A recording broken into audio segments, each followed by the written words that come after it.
Dans le paisible village de Kumbé, niché parmi des collines verdoyantes et entouré de forêts épaisses et mystérieuses, la vie suivait des rythmes transmis de génération en génération. Les villageois menaient une existence simple, empreinte de tradition et de la sagesse de leurs ancêtres. Une coutume singulière régnait à Kumbé. Il était formellement interdit de laisser des vêtements séchés sur la corde à linge après le coucher du soleil. Ce n'était pas un simple conseil, mais une règle absolue. Autrefois, à une époque où les esprits et les humains partageaient encore étroitement la terre, vivait une jeune femme nommée Aminata. Aminata était connue dans tout le village pour sa beauté et sa diligence. Ses journées étaient remplies de tâches. S'occuper de la cour familiale, tresser des nattes et aller chercher de l'eau au ruisseau voisin. Elle était également une excellente blanchisseuse. Chaque jour de marché, elle lavait les vêtements de ses voisins, les étendant au soleil pour qu'ils sèchent. Son rire était comme une mélodie, et sa présence apportait de la joie à tous ceux qui l'entouraient.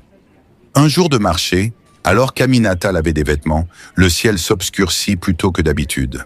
De lourds nuages annonçaient une pluie imminente. Elle se dépêcha de ramasser les vêtements déjà secs, mais avant d'avoir terminé, son ami Fatou l'interpella brusquement. « Aminata, viens vite. Les anciens convoquent tout le village sur la place. »« C'est urgent !» cria Fatou, visiblement inquiète. Aminata hésita. Les rassemblements spontanés étaient rares et signifiaient généralement qu'un événement grave ou important s'était produit. Elle jeta un regard aux vêtements encore mouillés sur la corde et se dit qu'elle les récupérerait plus tard. Elle suivit Fatou en courant vers la place du village. La réunion dura jusqu'à la tombée de la nuit. Lorsque la lune apparut haut dans le ciel, baignant le village de sa lumière argentée, Aminata, épuisée, rentra chez elle et s'endormit, oubliant complètement les vêtements laissés dehors. Mais alors que le village dormait, quelque chose s'éveilla dans la forêt. Les Amamous, des esprits nocturnes, sortirent de l'ombre. Ni bons ni mauvais, ces êtres espiègles s'amusaient à perturber les humains, surtout lorsqu'ils trouvèrent des objets abandonnés sous la lumière de la lune. Invisibles aux yeux humains, leurs formes scintillantes se déplaçaient silencieusement, seuls leurs yeux étranges et perçants révélant leur présence. En passant devant la maison d'Aminata, ils aperçurent les vêtements oubliés sur la corde. Curieux, ils se mirent à tourner autour des étoffes, les reniflant et les touchant. Pour eux, les vêtements étaient bien plus que de simples tissus. Ils portaient l'essence de leur propriétaire, leur énergie, leur vie. Les Amamous, fascinés, commencèrent à jouer avec les vêtements, les modifiant à leur guise. Au matin, lorsqu'Aminata se rappela des vêtements, elle se précipita vers la corde à linge. À sa grande stupeur, certains avaient disparu et d'autres étaient étrangement transformés. Un pagne autrefois coloré était devenu terne et sans vie. Une chemise d'enfant semblait avoir grandi comme si un adulte l'avait portée.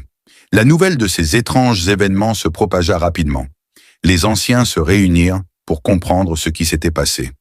Parmi eux se trouvait Baba Kwasi, le plus sage et le plus âgé du village. Sa voix grave résonna. « Ceci est l'œuvre des Amamous. Ces esprits se nourrissent de l'essence des objets laissés sous la lumière de la lune. Les vêtements sont comme une seconde peau. Ils portent une part de notre être. Quand nous les abandonnons la nuit, nous invitons les esprits à jouer avec nos vies. » Le village entier fut pris de panique. Les mères serraient leurs pagnes contre elles et certains récitaient des prières. Les jours suivants, des événements troublants se multiplièrent. Un chasseur qui avait enfilé l'un des vêtements altérés se perdit mystérieusement dans la forêt. Un enfant tomba gravement malade après avoir été enveloppé dans une couverture laissée dehors cette nuit-là. Même Aminata se sentit affectée. Sa joie et son énergie s'étaient évanouies, comme si les esprits lui avaient volé une part de son âme.